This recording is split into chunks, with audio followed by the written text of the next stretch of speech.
저는 이번 국회를 막장과 파행의 국회라고 이야기하고 있어요. 거의 약간 정글북 수준이었다고 해야 되나요? 사실 다당제 실험이 있었던 최초의 국회가 아니었나. 기회를 부여받았지만 그 기회를 놓쳐버린 참 아까운 국회였다.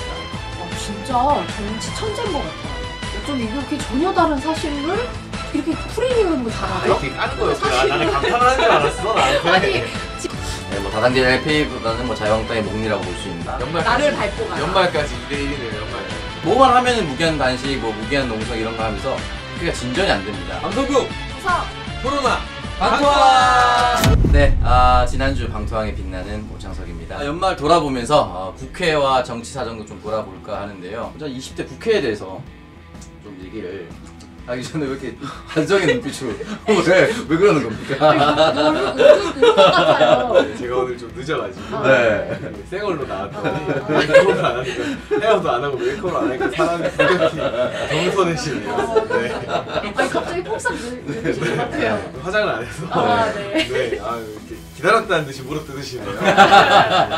별로 안 들어오시길래 자유한국당처럼 필리버스터 하고 있는 줄 본회의장에 들어와서 얘기를 나눴어요. 지난주에 내가 제일 먼저 했잖아. 진짜 너무하네. 로텐더홀에 계신 줄 알았어요. 여러분 지각하지 맙시다. 네. 국회로 예산안 지각 처리하지 말고요. 네. 그 덕분에 빨리 처리할 수 있었어요. 네. 안 들어오신 덕분에. 제가 국회한테 할 말이 없네요.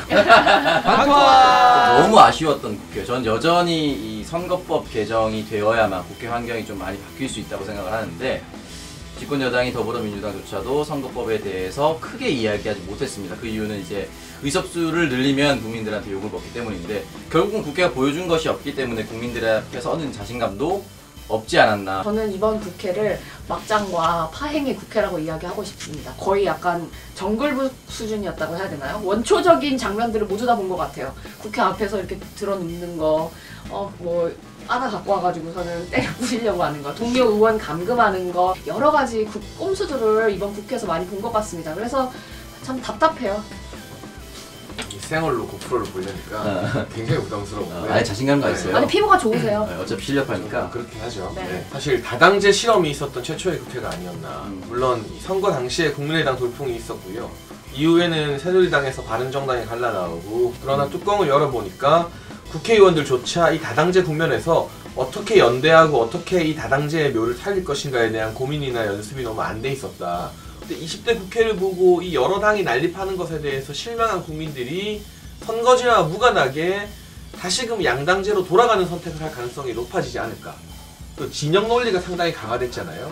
그래서 내 편 아니면 네 편, 이 중간에서 어떤 목소리를 낼 수 있는 3당이나 중도 정당이 기회를 부여받았지만 그 기회를 놓쳐버린 참 아까운 국회였다.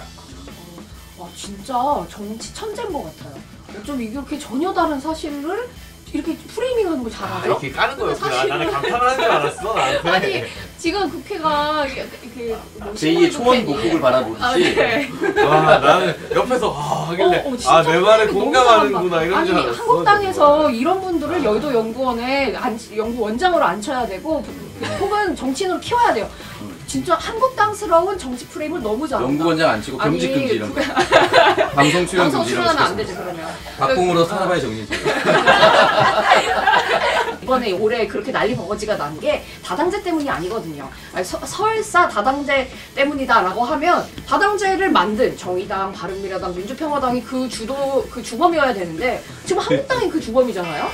네, 다당제 LP보다는 자유한국당의 목리라고 볼 수 있는데 지금도 한교안 대표가 이제 로텐더홀에서 무기한 투쟁 들어가지 않았습니까? 나를 밟고 가라. 연말까지 2대1이네요. 연말까지. 그 김소월의 정신을 사뿐히 지려밟고 갈 수 있는 그런 국회가 됐으면 좋겠는데 어쨌든 뭐만 하면은 무기한 단식, 무기한 농성 이런 거 하면서 국회가 진전이 안 됩니다. 사실 1988년에 제가 알기로는 한겨레 민주당, 지금 이제 총선 불출마를 선언한 원혜영 의원이 소속된 그 제3당이 나왔는데 그때부터 지금의 국민의당까지 한 30년간 제3당이 그렇게 의석수를 차지한 적이 없습니다. 근데 좀 아쉬워요. 근데 좀 다당제 탓을 하는 것은 아니고 그런 실험이 어쨌든 최초로 있었던 건 사실이지만 결과적으로 국민에게 실망을 줬다. 양당의 잘못도 당연히 있지만요. 20대 국회 또 돌아보게 된다면 협치 실종이라는 키워드를 꼽을 수 있을 것 같아요. 협치라는 단어 자체는 가장 많이 썼던 국회 같은데 여기에 대해서는 야당의 어떤 장애투쟁이나 이런 목리라고 부를 수 있는 그런 부분도 분명히 작용을 했고 또 반면 여당 같은 경우도 사실 문재인 대통령이 당선됐을 때 다른 부분은 몰라도 저는 협치에 대한 기대를 많이 했거든요. 대통령 후보자 시절에 본인이 야당과 협치를 위해서 야당 당사도 찾아가겠다고 했습니다. 근데 그 어려운 국면에서 자유한국당 당사를 찾아가는커녕 황교안 대표와의 1대1 회담도 계속 미루고 사실은 거의 성사가 안 됐었거든요. 협치라고 하는 건 협력해서 정치를 한다는 거죠. 그렇죠. 그렇죠. 협력해서 정치를 하려면 패를 서로 까야 된단 말이에요. 근데 한국당은 굉장히 오랜 시간 동안 사실 1년 정개특위 만들어지고 나서 1년 동안 본인의 안을 들고 온 적이 있나? 공수처 반대, 그쵸? 선거법 반대. 그쵸. 그러니까 그게 안은 훌륭한 아니죠. 나는 그 테이블에 협치하지 않겠다라고 얘기하는 거거든요. 자기 말고 타 정당이 안을 꺼내들었으면 그 사람들과 협력하기 위해선 한국당도 반보 양보해야 돼요. 한 발 양보해야 돼요. 그냥 뭐 밑도 끝도 없이 다 반대. 다 이거 뭐 장기 집권 플랜이다. 그게 우리 아닙니다.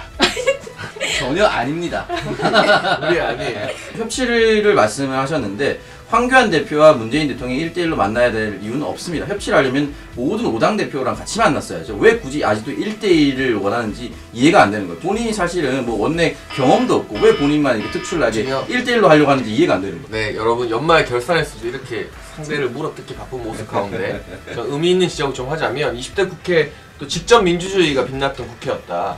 굵직한 법안들이 그래도 꽤 통과된 게 있어요. 김영균법이 먼저 떠오르고요. 산업안전보건. 얼마 전에 통과된 이제 민식이법, 하준이법 같은 경우도 사실 국회의원들이 먼저 법안을 만들어서 통과시킨 것이 아니라 윤창호법도 마찬가지입니다.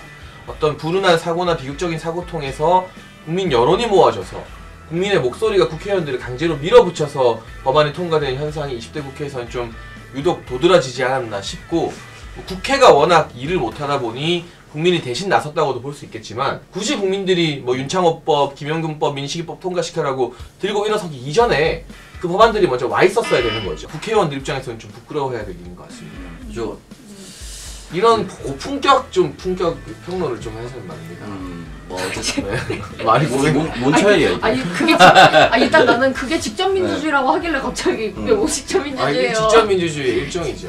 국회 구성 자체가 일반 국민들의 마음을 담지 못하니까 어떤 사고가 터져야만이 법안으로 발의가 될 수 있고 경각심을 가지는 이런 행태 자체가 국회가 이미 구성원이 국민을 대변하지 못하고 있다는 것을 적나라하게 들어주는 사건이 아닌가라는 생각이 들었어요. 저는 그래서 21대 국회에서는 어떠한 사람의 이름을 따서 그 사람의 아픔을 방지하기 위한 법안이 나오기 전에 예방할 수 있는 그런 법안. 그럼 예방하려면 어떻게 해야 되냐? 우리 실생활 속에서 직접 뛰고 있는 그러한 일반인 사람들이 국회로 많이 진출해야 된다. 선거법 개정이 굉장히 중요한 거겠죠. 이 양당제 체제 안에서는 어느 당이든 거대 정당이 들어가기만 하면 얼마든지 자기 의석들을 민심에 상관없이 가져올 수 있었던 거예요. 40%의 득표율만 얻어도 80%의 의석을 가져갈 수 있는 이 선거제도를 바꾸자고 지난 몇 년간 굉장히 많은 시민단체들과 정당들, 소수정당들이 싸워왔었는데 과연 국회가 사회개혁을 위한 의지가 얼마나 있나 이런 생각을 하고 있고요. 그런 면에서 한국당은 협치에도 실패했고 국민을 위한 정치에도 실패했고 20대 국회에서 아무것도 한 것이 없다라고 말하고 싶습니다.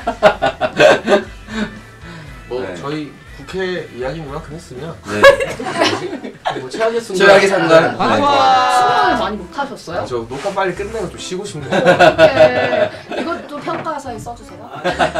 최악의 순간 넘어가보죠. 진행 좀 하세요. 진행자가 뭡니까 이러는 뭐 거 대답하실 줄 알고 넘겼는데 최악의 순간.